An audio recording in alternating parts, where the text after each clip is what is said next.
Hello students, good morning to all of you. Last time we have discussed about the introduction of the chapter, the third level, and we have discussed about the narrator Charlie, his weird experience at the Grand Central Station and his meeting with his psychiatrist friend Sam. So students in सभी चीज़ों से हमने ये चीज़ हमें पता चली कि जो चार्ली ने एक्सपीरियंस किया, मतलब जो चीज़ें चार्ली ने वहाँ पे ग्रैंड सेंट्रल स्टेशन पे एक्सपीरियंस किया, उसको हम दो कंक्लूज़न उसके दे सकते हैं। पहला कंक्लूज़न तो ये हो सकता है कि वो जो उसने एक्सपीरियंस किया था वो सिर्फ़ और सिर्फ उसकी इमेजिनेशन थी। एक्चुअल में थर्ड लेवल एग्जिस्ट नहीं करता। At the Grand Central Station there are only two levels, two level के अलावा कोई तीसरा लेवल नहीं है। सो ये जो थर्ड लेवल हमारे नरेटर चार्ली ने, प्रोटैगनिस्ट चार्ली ने एक्सपीरियंस किया है, that was actually not the reality, that was just his own hallucination as the psychiatrist also explained. So हम ये कह सकते हैं कि वो उसका एक्सपीरियंस एक्चुअल में एक मेयर इमेजिनेशन था, एक विश फुलफिलमेंट था, एक temporary escape from the reality था, क्योंकि वो अपनी रियलिटी से थोड़ा सा इनसिक्योर था because of the war like situation. दो वर्ल्ड वॉर ऑलरेडी हो चुकी थी और उन वर्ल्ड वॉर के कारण कहीं ना कहीं उसका माइंड इन्फ्लुएंस था। अब अगर आप इसको टेक्स्ट में पढ़ोगे तो टेक्स्ट में आप देखेंगे कि you'll सी दैट कि नरेटर इस बात को जस्टिफाई करता है कि उसके मन में किसी भी तरह का कोई ऐसा फेयर नहीं था, मीन्स किसी तरह की ऐसी कोई टेंडेंसी, एस्केपिज्म वाली टेंडेंसी या उदास नहीं था। वो एक जर्नली एक आम लोगों की तरह, जैसे अक्सर लोग ट्रैवल करते हैं, वैसे ही वो ट्रैवल कर रहा था। किसी तरह की उसमें कोई एंग्जाइटी नहीं थी। तो वो कहता है कि जो उसने एक्सपीरियंस किया वो उसने आउट ऑफ एस्केपिज्म नहीं एक्सपीरियंस किया, या हम ये नहीं कह सकते कि उसकी मन में किसी तरह का कोई अपनी रियलिटी से भागने की कोई टेंडेंसी थी। No, it was not like that. He wasn't having any tendency. That was what we have seen when we were reading the text. और उसके बाद में हम देखते हैं कि शायद हो सकता है कि जो यहाँ पे उसने एक्सपीरियंस किया है, that can be a reality, वो रियलिटी भी हो सकती है। तो हम कह सकते हैं that this could be considered as the first conclusion, और हम ये भी कंसीडर कर सकते हैं कि शायद वो जो जहाँ से वो पहुँचा, जिस जगह पे वो पहुँचा, वो सिर्फ और सिर्फ इमेजिनेशन नहीं थी। अब तो देखिए, पहला कंक्लूज़न हमने जैसे कि दे दिया कि नरेटर ने जो एक्सपीरियंस किया था that was just his imagination. First conclusion चलो हमने दे दिया वो।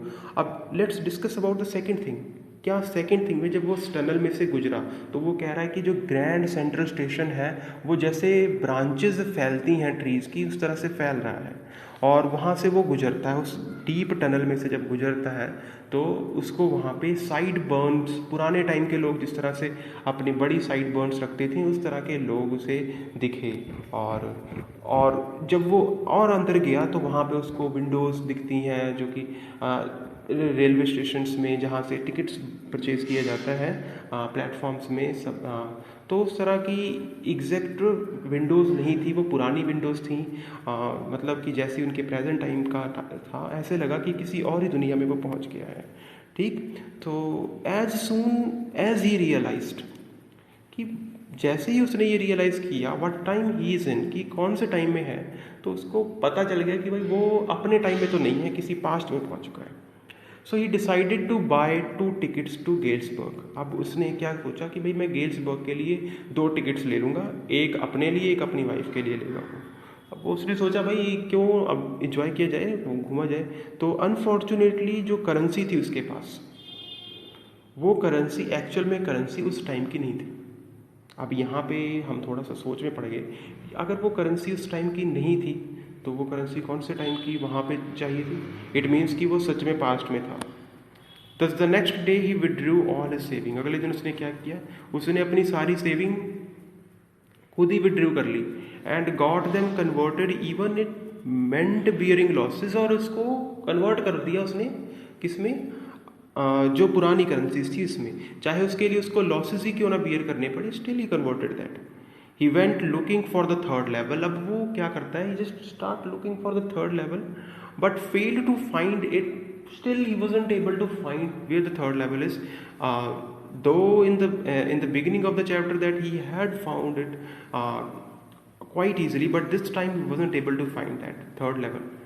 It worried his wife and the psychiatrist Sam, who told him that he is hallucinating in order to take refuge from reality.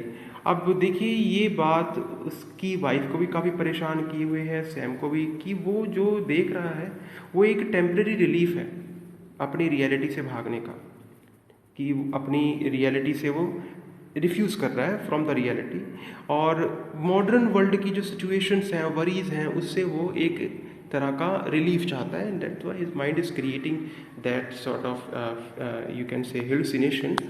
So Charlie thus resorts to his stamp collection. अब Charlie क्या करते हैं, अपने stamp collection वाली side पे resort करते हैं, मतलब चाहते हैं वहाँ पे, in order to distract himself when suddenly one day he finds a letter from his friend Sam who had gone missing recently. उसे अपने फ्रेंड सैम से एक लेटर मिली जो कि उसको अभी रिसेंटली उससे मिली है, मतलब इससे पहले उसके पास वो लेटर नहीं थी. Sam wrote that he always wanted to believe in the idea of the third level and now he is there himself. अब ये बेटा जो लास्ट पॉइंट आपने आप देखोगे अपने टेक्स्ट में, तो उसमें सैम ने चार्ली को एड्रेस किया और एड्रेस उसने उसके ग्रैंडफादर का लिखा है. So he encourage Charlie and Louisa to never stop looking for it. अब ये काफ़ी पैराडॉक्सिकल स्टेटमेंट हो गई बाय सैम, क्योंकि earlier we have seen that कि सैम खुद इस बात को मानने से इनकार कर रहा था कि थर्ड लेवल एक्चुअल में भी एग्जिस्ट करता भी है या नहीं करता. अब हमारे पास यहाँ पे दो बातें आती हैं, क्या थर्ड लेवल रियल में एग्जिस्ट करता था, और अगर थर्ड लेवल एग्जिस्ट करता था तो फर्स्ट टाइम पे why he wasn't able to feel that. जब सैम को वो ये बात बताता है तो सैम पहली बार में उस बात को बिलीव क्यों नहीं करता, और अगर वो थर्ड लेवल रियलिटी में था तो वो थर्ड लेवल अब क्यों नहीं उसको एग्जैक्ट एक्सपीरियंस हुआ जैसा उसने फर्स्ट टाइम एक्सपीरियंस किया था. So means we are having a paradoxical state where at the first time narrator was able to feel the third level but in the second time we have seen that he wasn't able. सो क्या Sam भी psychologically disturb था? क्या हम ये कह सकते हैं कि सैम में भी एक साइकोलॉजिकल डिस्टर्बेंस थी? क्या वो पेशेंट्स को डील करते करते क्या उसके माइंड में भी टेंडेंसी थी एस्केपिज्म की? पर अगर सैम साइकोलॉजिकल डिस्टर्ब था तो रियलिटी में अब सैम कहाँ गया, अब वो कहाँ पे है? अगर वो अब एट प्रेजेंट क्या उसके एग्जिस्टेंस ही ख़त्म हो गया? क्या हम ये कह सकते हैं कि सैम सिर्फ और सिर्फ उसकी इमेजिनेशन थी? और अगर उसकी इमेजिनेशन थी तो उसकी वाइफ ने क्या एक्सपीरियंस किया, जो उसकी वाइफ ने एक्सपीरियंस किया क्या वो सही था? इट मीन्स क्या उसकी वाइफ ने भी एक इमेजिनरी पर्सन सैम को एक्सपीरियंस किया था? और जो लेटर में एड्रेस लिखा हुआ है 941 विलवर्ड स्ट्रीट गेल्सबर्ग जुलाई 1894, ये एड्रेस उसके ग्रैंडफादर का एड्रेस क्यों लिखा उसने? और उसने ये क्यों कहा कि I got to wishing that you were right, then I got to believing you were right, and Charlie it's true I found that third level. I have been here 2 weeks and right now down the street at the days someone is playing a piano and they are all out on the front porch singing, saying Nelly home, and I am invited over for lemonade. Come on back, Charlie and Lucia. Keep looking till you find the third level. Keep looking till you find the third level. It's worth, believe me. सो ये जो particular point है यहाँ पे हम थोड़े से confuse हो जाते हैं. क्या रियलिटी में उसने जो एक्सपीरियंस किया था वो एक इमेजिनेशन थी, और अगर इमेजिनेशन थी तो सैम ने भी इमेजिन किया या सैम भी इमेजिनेशन था? अब नोट में साइन भी सैम का हुआ है, और जब वो at the stamp and coin store पे जाता है तो उसने क्या एक्सपीरियंस किया, उसी की वर्ड देखते हैं क्या वो अपने वर्ड से क्या बोल रहा है. I found out that Sam bought $800 worth of old style. मतलब ओल्ड स्टाइल करेंसी के $800 वो पहले बॉट कर चुका था, परचेज कर चुका था। That ought to set him up in a nice little hay, जिससे वो अपना थोड़ा सा लिटिल हे का बिजनेस जो था वो वहाँ पे सेटल कर सकता था, फीड एंड ग्रेन बिजनेस अपना वहाँ पे सेट कर सकता था। ही always said that's what he really wished he could do. अब ये लाइन प्लीज अंडरलाइन कर लें, यानी कि वो भी ऐसी जगह पे जाना चाहता था, ऐसा जैसे वो सोचता था। And he certainly can't go back to his old business, और वो अपने उस ओल्ड बिजनेस पे नहीं जा पा रहा था। तो क्या वो टेम्परेरी रिलीफ सैम के लिए था या वो परमानेंट रिलीफ था? Now not Galesburg in 1894 his old business why Sam was my psychiatrist. अब वो कहता है कि भाई मेरा सैम ही मेरा साइकियाट्रिस्ट क्यों था, मतलब कि जो मेरा साइकियाट्रिस्ट है वही क्यों वहाँ पे पहुँचा, व्हाई नॉट ही।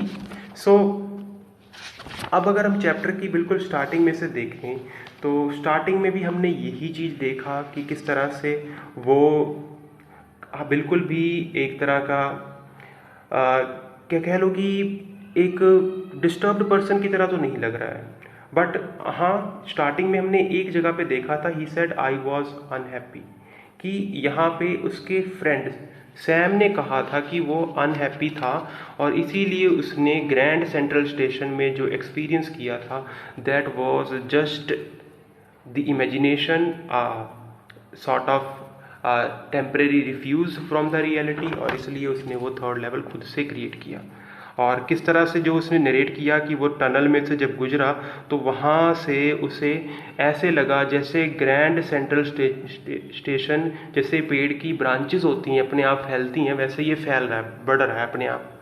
और उस टनल में से, शार्प टनल में से जब वो गुजरता है तो वहाँ से वो एक ऐसी जगह पहुँच जाता है जहाँ के लोगों की ड्रेसिंग सेंस बिल्कुल डिफरेंट है, पुराने लोग जैसे थे वैसे हैं, ठीक है। अब यहाँ पे हमने ये जो पर्टिकुलर इंसिडेंट था यही हमारे लिए सबसे ज़्यादा कंफ्यूजिंग पॉइंट है कि वो जो ग्रैंड सेंट्रल स्टेशन में उसने एक्सपीरियंस किया था, क्या वो एक्सपीरियंस सिर्फ इमेजिनेशन था या रियलिटी था।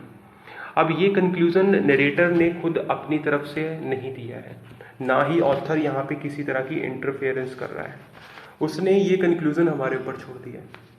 हम इसको इमेजिनेशन माने, हम इसको एक टेम्परेरी रिलीफ माने, हम इसको रियलिटी में वर्म होल का कंसेप्ट माने, हो सकता है भाई जैसे स्टीफन हॉकिंस कहते हैं कि वर्म होल है, क्योंकि साइंस फिक्शन है तो ही कैन create anything, तो worm holes के Hello students, good morning to all of you.